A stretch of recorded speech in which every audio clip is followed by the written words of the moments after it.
அவ்வளவுதாங்க நம்மளுக்கு கையேந்தி பவன் இட்லி குருமா வந்து நல்லா ஜம்முன்னு ரெடி ஆயிடுச்சுங்க. Hello friends, welcome to Eswari சமையல். இன்னைக்கு வந்து நம்ம ஈஸ்வரி சமையல்ல கையேந்தி பவன் இட்லி குருமா வந்து எப்படி செய்யறது அப்படின்னு தான் பார்க்க போறேங்க. இந்த குருமா வந்து இட்லிக்கு வச்சு சாப்பிட்டோம் அப்படின்னா அவ்வளோ ஒரு டேஸ்டா இருக்குங்க. இது வந்து இட்லி தோசை எல்லாத்துக்குமே ரொம்ப நல்லா இருக்கும். இந்த குருமா வந்து செய்யறது ரொம்பவே ஈஸிங்க. நல்ல ஒரு டேஸ்டான செய்முறையில இப்ப இந்த குருமாவை எப்படி செய்யலாம் அப்படின்ட்டு பார்க்கலாம் வாங்க. இப்ப வந்து நம்ம இட்லி குருமா வந்து செய்ய போறோங்க. அதுக்கு ஒரு கடாய் வச்சிருக்கேங்க. ஒரு 2 ஸ்பூன் எண்ணெய் விட்டுக்கலாம்.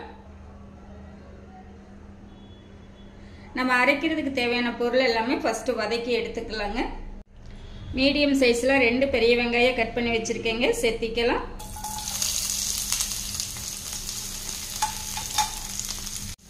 கூடவே 4 பல் பூண்டு சேர்த்திக்கலாங்க. இந்த அளவுக்கு இஞ்சி வந்து கட் பண்ணி சேர்த்திக்கலாம். ஏன்னா கட் பண்ணி சேர்த்துட்டேன்னா அரைக்கிறதுக்கு வந்து ரொம்ப வசதியா இருக்குங்க. கூடவே ஒரு பச்சை மிளகாய் கட் பண்ணி சேர்த்திக்கலாங்க. நல்லா லென்த்தா இருக்கு, அதனால கட் பண்ணி சேர்த்திக்கலாம். வெங்காயம் வதங்கட்டுங்க. வெங்காயம் பச்சை மிளகாய் எல்லாமே கொஞ்சம் நிறம் மாதிரி வதங்கி வந்துடுச்சுங்க. பார்த்தீங்கன்னா இந்த அளவுக்கு நல்லா சுருளை வதங்கிருச்சுங்க. இப்போ இந்த டைம்ல வந்து 3 முந்திரி சேர்த்திக்கலாங்க. அடுத்து 1 ஸ்பூன் பொட்டுக்கடலை சேர்த்திக்கலாம். 1/2 ஸ்பூன் கசகசா, 1 ஸ்பூன் சோம்பு. இப்போ இதெல்லாம் சேர்த்திட்டு நல்லா வதக்கிக்கலாங்க.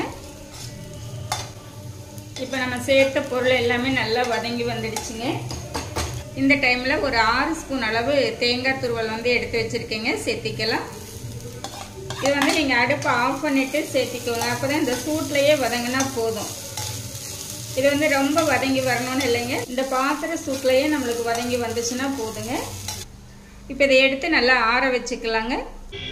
வதக்கி வச்ச பொருள்கள் எல்லாமே நல்லா ஆறிடுச்சுங்க. இப்போ வந்து மிக்ஸி ஜார்ல சேர்த்திக்கலாம்.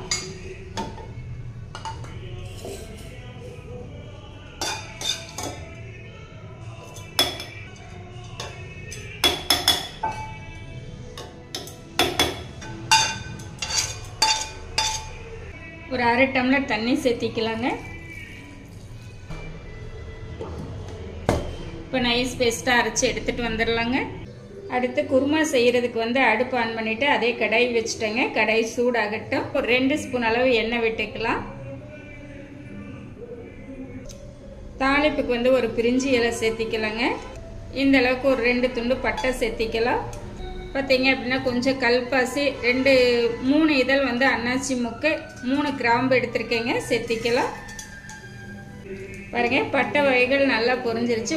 ஒரு பெரிய வெங்காயம், ஒரு 6-7 சின்ன வெங்காயம் கட் பண்ணி வச்சிருக்கேங்க, சேர்த்திக்கலாம்.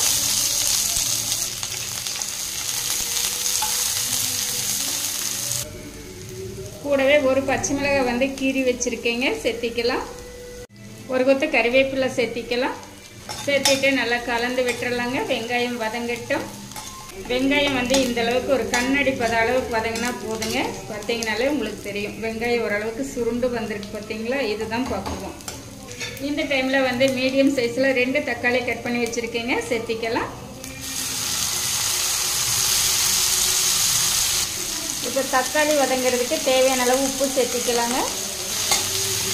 கலந்து விட்டுறலாங்க. தக்காளி வதங்கட்டும். தக்காளி பார்த்தீங்க அப்படின்னா நல்லா வதங்கிடுச்சுங்க. பார்த்தீங்களா, இந்த அளவுக்கு நல்லா சுருளாக வதங்கிடுச்சுங்க. 1 ஸ்பூன் மஞ்சத்தூள் சேர்த்திக்கலாம். 1 ஸ்பூன் கறி மசாலா தூள் சேர்த்திக்கலாம். இந்த கறி மசாலா தூள் வந்து உங்களுக்கு காரம் எந்த அளவுக்கு தேவையோ அதுக்கு தகுந்த மாதிரி சேர்த்திக்கோங்க. கூடவே 1/2 ஸ்பூன் தனி மிளகாய் தூள் சேர்த்திக்கலாங்க.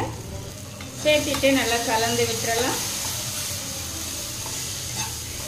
இப்போ நம்ம மசாலா தூள் சேர்த்து 1 நிமிஷம் நல்லா வதக்கி விட்டுட்டேங்க.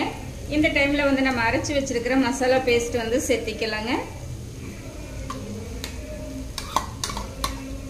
இப்போ வந்து தண்ணி எல்லாம் சேர்த்த வேண்டாங்க. தண்ணி சேர்த்தாம இது நல்லா கலந்து விட்டுட்டு 1 நிமிஷம் நல்லா வதக்கி விட்டுக்கலாங்க.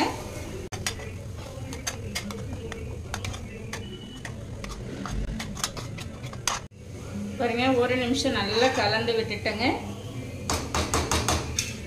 இந்த டைம்ல பாத்தீங்க அப்படின்னா 2 உருளைக்கிழங்கு வந்து நான் வேக வச்சு இந்த மாதிரி உடைச்சு எடுத்து வச்சிருக்கேங்க. பாத்தீங்களா, இந்த அளவுக்கு நான் உடைச்சு எடுத்து வச்சிருக்கேன். இப்போ இது வந்து சேர்த்திக்கலாம். சேர்த்துட்டு கலந்து விட்டுறலாங்க.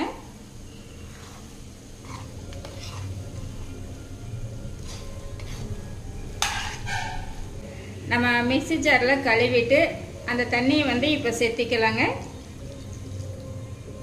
இப்போ குருமாவுக்கு தேவையான அளவு தண்ணி சேர்த்திக்கலாங்க. ஒரு 1.5 டம்ளர் சேர்த்திக்கலாங்க. சேர்த்திட்டு நல்லா கலந்து விட்டுறலாம். நம்ம 1.5 டம்ளர் சேர்த்துனாங்க. அப்போவுமே பார்த்தீங்க அப்படின்னா இனிமேல் நல்லா கெட்டியாக இருக்குது. ஏன்னா இது வந்து நம்ம நல்லா கொதிச்சு வரும்போது நல்லா கெட்டியாகும். அதனால இன்னும் ஒரு 1.5 டம்ளர் சேர்த்திக்கலாங்க.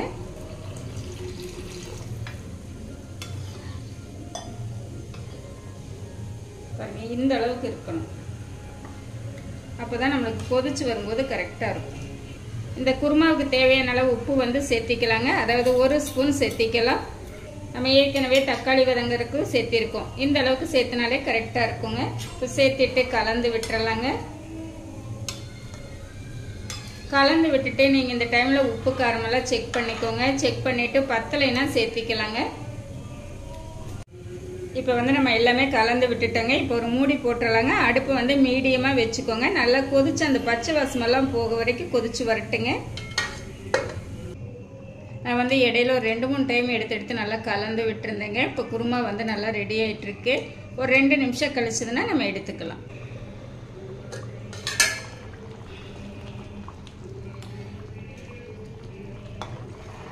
இப்போ பாருங்க, நம்மளுக்கு குருமா வந்து ரெடி ஆயிடுச்சு. மேலாப்பில் 2 மல்லி இலைகள் வந்து பிச்சு போட்டுக்கலாங்க. அவ்வளோதாங்க, நம்மளுக்கு கையேந்தி பவன் இட்லி குருமா வந்து நல்லா ஜம்முன்னு ரெடி ஆயிடுச்சுங்க. இந்த மெத்தடில் நீங்களும் செஞ்சு பாருங்க. இந்த மாதிரி செஞ்சீங்க அப்படின்னா இட்லி ஆகட்டும் தோசை ஆகட்டும் எனக்கு இன்னும் 2 வேணும் அப்படின்னு சொல்லி கேட்டு வாங்கி சாப்பிடுவாங்க. அந்த அளவுக்கு இந்த குருமா வந்து நல்ல டேஸ்ட்டாக இருக்குங்க. நமக்கு வந்து இப்போ இட்லி ரெடியாக இருக்குங்க. நம்ம ரெடி பண்ண குருமா வந்து இப்போ சேர்த்திக்கலாங்க.